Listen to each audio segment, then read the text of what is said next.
આમ આદમી પાર્ટીના દેડિયાપાડાના ધારાસભ્ય ચૈતર વસાવાની મુશ્કેલીઓમાં સતત વધારો થઈ રહ્યો છે. વનકર્મી પર હુમલાના મામલામાં 7 વર્ષની કેદની સજા ભોગવી રહેલા ચૈતર વસાવા સામે વધુ એક કાનૂની સકંજો કસાયો છે. ભરૂચની ઝઘડિયા જીઆઈડીસી પોલીસે મારામારીના એક જૂના ગુનામાં ચૈતર વસાવા સહિત આપના 4 નેતાઓને નોટિસ પાઠવીને પોલીસ સ્ટેશનમાં હાજર રહેવા તાકીદ કરી છે. એપ્રિલ 2026માં ઝઘડિયા જીઆઈડીસી સ્થિત મેટ્રોપોલિટન એક્ઝિમ કેમ પ્રાઇવેટ લિમિટેડ કંપનીમાં એક ભયાનક આગ લાગવાની ઘટના સામે આવી હતી. આ ઘટના બાદ ત્યાં પોલીસ અને એક સ્થાનિક વ્યક્તિ વચ્ચે ઉગ્ર તકરાર અને મારામારી થઈ હતી, જે અંગે પોલીસ મથકે ગુનો નોંધાયો હતો. આ કેસની તપાસના ભાગરૂપે ઝઘડિયા જીઆઈડીસી પોલીસે ચૈતર વસાવા સહિત આપના 4 હોદ્દેદારોને આગામી 29 જૂન 2026ના રોજ પોલીસ સ્ટેશનમાં હાજર થવા નોટિસ ફટકારી છે. તો બીજી તરફ પોલીસ કર્મીઓ અંગે આપેલા વિવાદાસ્પદ નિવેદનના મામલે પણ ચૈતર વસાવા કાનૂની ગૂંચમાં ફસાયા છે. આ કેસમાં ભરૂચ કોર્ટે કડક વલણ અપનાવતા ગતરોજ ચૈતર વસાવાને આગામી 29મી જુલાઈ 2026ના રોજ કોર્ટ સમક્ષ રૂબરૂ હાજર થવાનો આદેશ કર્યો છે. કાનૂની દબાણ વધ્યું છે. અગાઉ વનકર્મી પર હુમલો અને હવામાં ફાયરિંગ કરવાના કેસમાં ચૈતર વસાવા ઓલરેડી જેલના સળિયા પાછળ સજા કાપી રહ્યા છે. હવે એક બાજુ પોલીસની નોટિસ અને બીજી તરફ કોર્ટના સમન્સના કારણે આપના ફાયર બ્રાન્ડ નેતા પર કાનૂની સકંજો વધુ મજબૂત બન્યો છે. ભારતીય જનતા પાર્ટી વારંવાર આમ આદમી પાર્ટી, ચૈતરભાઈ અને આમ આદમી પાર્ટીના એક કાર્યકર્તા પદાધિકારીઓનો અવાજ કેવી રીતે દબાઈ જનતાને ન્યાય માટે જે લડે છે એ બંધ થાય એવા સતત પ્રયત્ન કરતી હોય એવું દેખાઈ રહ્યું છે.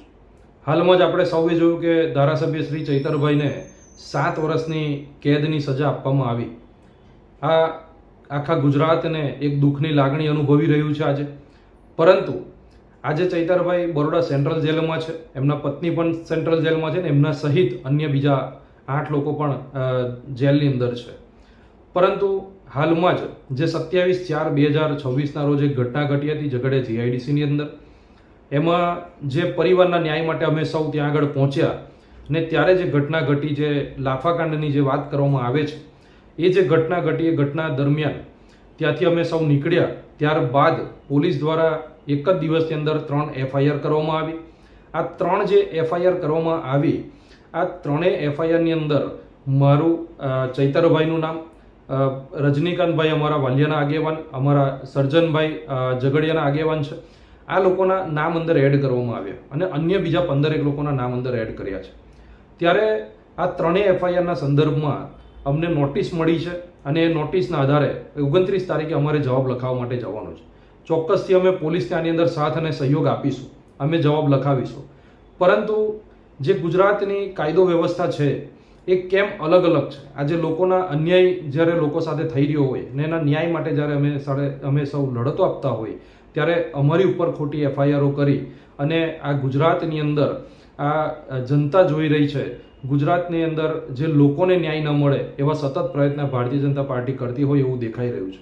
અમે આશા રાખીએ છીએ કે 29 તારીખે અમે તો સાથ અને સહયોગ આપીશું, પણ પોલીસ પણ એટલી જ નિષ્ઠા અને ઈમાનદારીપૂર્વક એની તપાસ હાથ ધરે અને જો ગુનેગાર હોય તો એ ગુનેગારોને, ફરિયાદી જો ગુનેગાર હોય તો ફરિયાદીને ત્યાં આગળ એના વિરુદ્ધની અંદર FIR કરવામાં આવે, એની પણ અમે માંગ લઈને જઈશું અને આગામી અમે કોર્ટના દરવાજે પણ અમે પહોંચીશું અને કોર્ટની અંદરથી અમને ન્યાય પ્રણાલિકા પર પૂરેપૂરો ભરોસો છે કે આગામી દિવસોની અંદર અમને ત્યાંથી પણ ન્યાય તો મળશે જ. અસ્તુ. ભારત માતા.